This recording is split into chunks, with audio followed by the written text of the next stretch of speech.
So, welcome to another part of movies I consider masterpieces. These are movies I consider 10 out of 10, and I've recently been delaying a little bit, did a lot of mod reviews. That's because I couldn't find the next movie from that alphabetically was a part of the criterions I got. But I just found it today, so yeah, we can do it now. A Brighter Summer Day. A brilliant, brilliant movie. One of the best movies of the 90s, or maybe one of the best movies of the 20th century, possibly. I gotta think about it. Yeah, this is just cinematic perfection.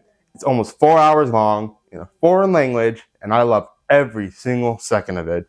This is one of now some movies with this long running time can be really annoying and drive me crazy. Like even movies I like. What was that one movie by David Lean? Doctor Zhivago. I'm not sure to say that. It's a good movie, but its length drove me nuts. It was way too long. But then there's movies like another David Lean movie called Lawrence Arabia and this, which are almost 4 hours, yet they feel like they utilize their time perfectly. It does a great job of showing the characters from where they go, what's going to happen.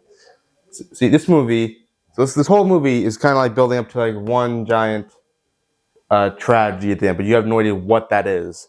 You're just going through the film, seeing a series of events that continuously lead our main protagonist, some school kid in Taiwan during the 40s.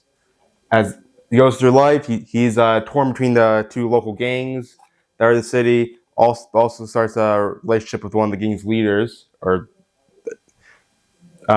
ex. Yeah, the guy who's in charge before. The gang leader who was in charge before. Then he got replaced, and then he came here. It's a little complicated, but you'll understand when you watch the movie enough. It's directed by a great Edward Yang. I haven't seen Yi yet, but that's like a high priority for me to watch. That movie looks so good, especially after this one. This is a great place to start off. I don't know, maybe Yi's better. Another thing, but one thing that this length allows you to do so well is explore so many facets. These movies kind of like two different parts. There's the crime epic, like the rival gangs battling it out for territory and supremacy, and then there's the family drama, the kid trying to working in high school, dysfunctional family. Also, we use a lot of political commentary about Taiwan in the 40s, which I do get to some extent, I do have some knowledge about the nationalist government and of the Taiwan at the time and the White Terror. But even if you don't have the context like I did, I think you'll still enjoy this movie and able to follow it fine.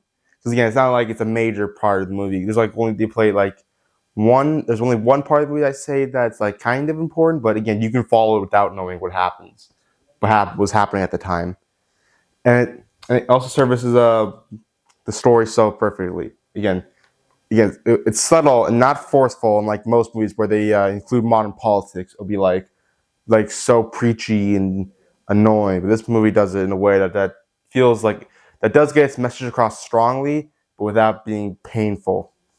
Which, God, I wish Hollywood writers would learn how to do. Yeah, I'll take this any day over that damn speech in Falcon and the Winter Soldier. I know it's been kind of like people have been pissing on that speech forever, but it really is that bad. This movie, another thing about this movie I like to say is the cinematography. This movie was actually pretty hard to find, and if you did find the movie, it'd be on like really bad quality VHS tapes. There you go, VHS tapes that were horrible quality. They were grainy as hell. But thankfully, Criterion released it and they cleaned it up to look so much better. Again, the colors and the composition, all that stuff are just perfect. Like the lighting, some of these scenes are lit beautifully. It can be, like bright, exciting, like sad and dreary, but also kind of unsettling. The lighting in this movie is like next level lighting. I think I'm not again a cinematographer to be exact. I mean, I'm trying to learn more about that. I feel, and this for me is like one of the greatest uses of lighting I think I've seen in the film, because each scene is impeccably lit. Again, I won't be going to technicals like some people that I think most people won't be too interested in. Just saying from that standpoint, and honestly, just editing and almost every technical point of a film, it utilizes it perfectly. There's no music in this movie too. That's another thing I like to compliment. So a lot of movies I love have like no original score. I mean, there's music, like songs. Like if you can see right there, there's a Elvis cover album, the cover of Elvis album, which plays a major role in the movie. But not major role in the movie. Elvis plays a like is a the kids are big fans of Elvis throughout the whole movie. You hear his songs and other songs of the time set in the 50s, so you're not going to hear any modern songs. You just hear songs that were really old. Yeah. That's my opinion of Brighter Summer Day. If you have not seen it, do yourself a favor. I tried to avoid spoilers as much as possible. This is what is going blind to this movie. Trust me, do not research a thing. Do not look up one piece of this movie. It's a masterpiece.